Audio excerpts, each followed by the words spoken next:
is social entrepreneurship. Please help me welcome Jim.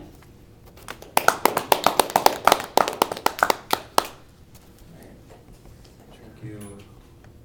That smattering of applause. But okay, so social entrepreneurship. Today I'm going to emulate a skilled public speaker. I have to give this speech.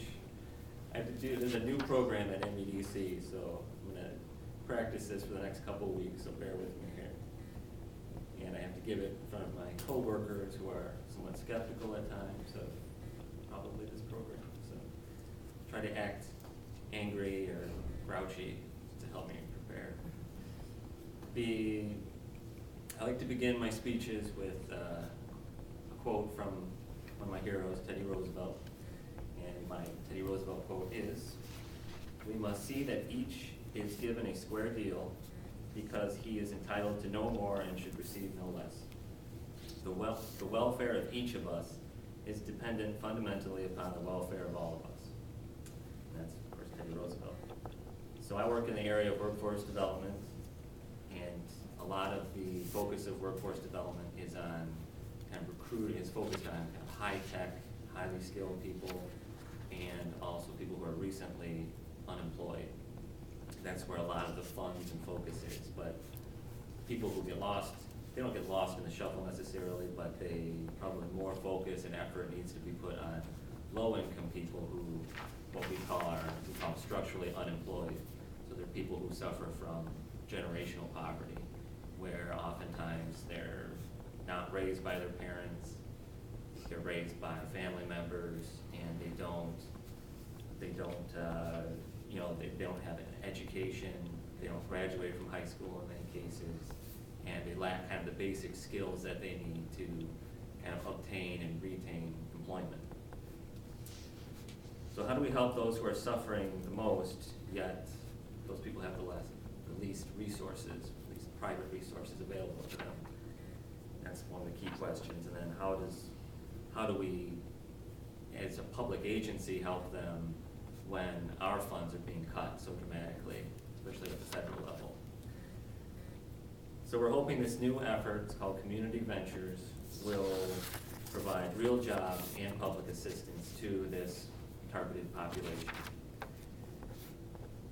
So the idea is that we're going to model social entrepreneurship in order to achieve this goal. So think of it in terms of providing jobs at the same time you're providing public assistance, kind of a unified approach.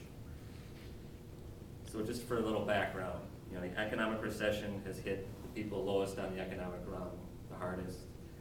According to the U.S. Census Bureau, Americans at the national level, 15.1% of the population has fallen below the poverty line. And it hasn't been that bad since 1993. So we're moving in the wrong direction on that. We're getting more. Those people are suffering more. In Michigan, the number is even higher. It's 16.1%.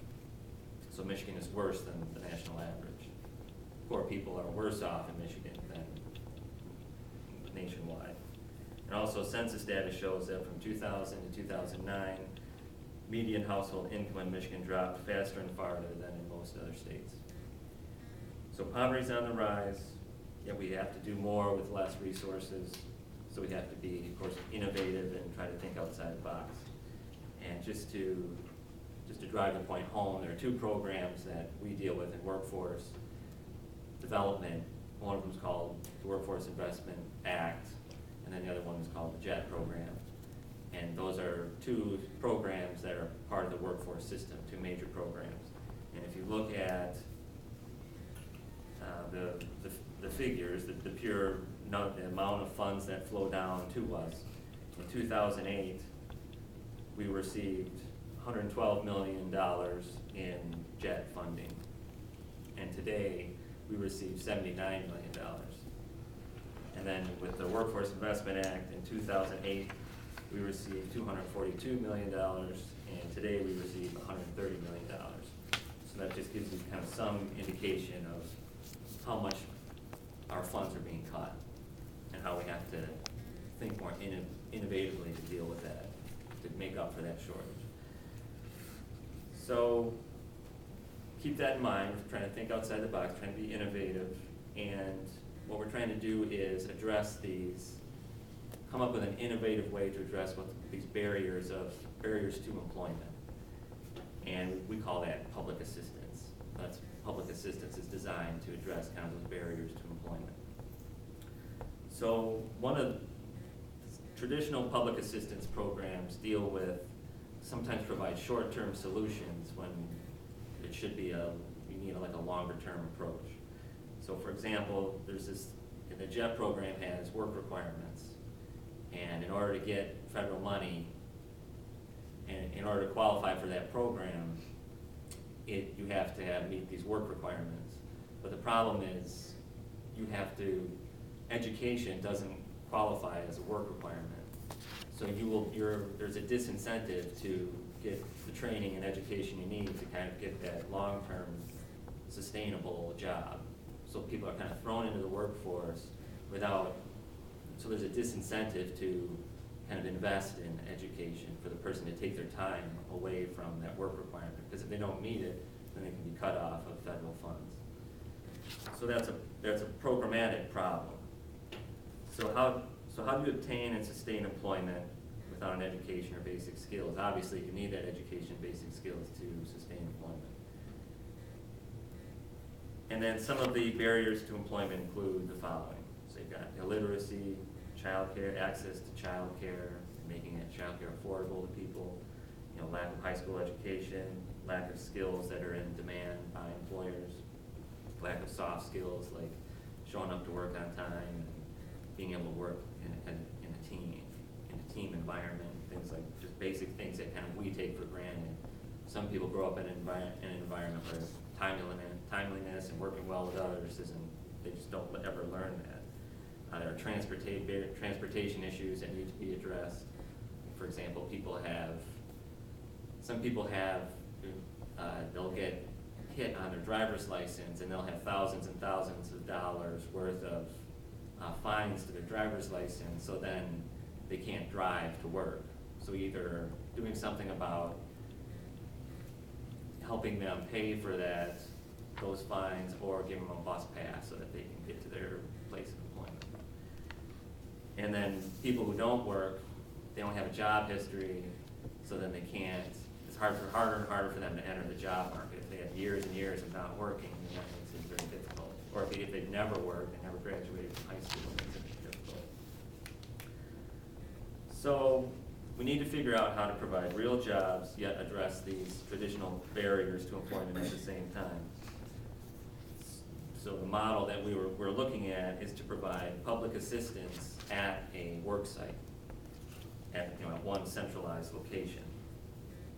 So this is the idea of social entrepreneurship.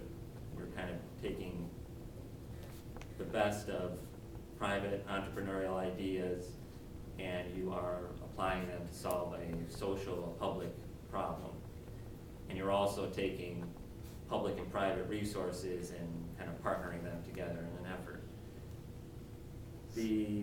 So what the MEDC is going to develop is a new model, a new kind of state structure to work with locals. So local governments will be the lead, and they will develop, both we at the MEDC and the locals will kind of develop the local partnerships with the private sector and other public agencies, and develop these work sites where it's subsidized employment, but people will have real jobs. They'll produce a product that's sold to the community, and at that work site, the needs, those employment barriers will be addressed. So they'll have literacy training and childcare and transportation, those types of things will be provided at the work site.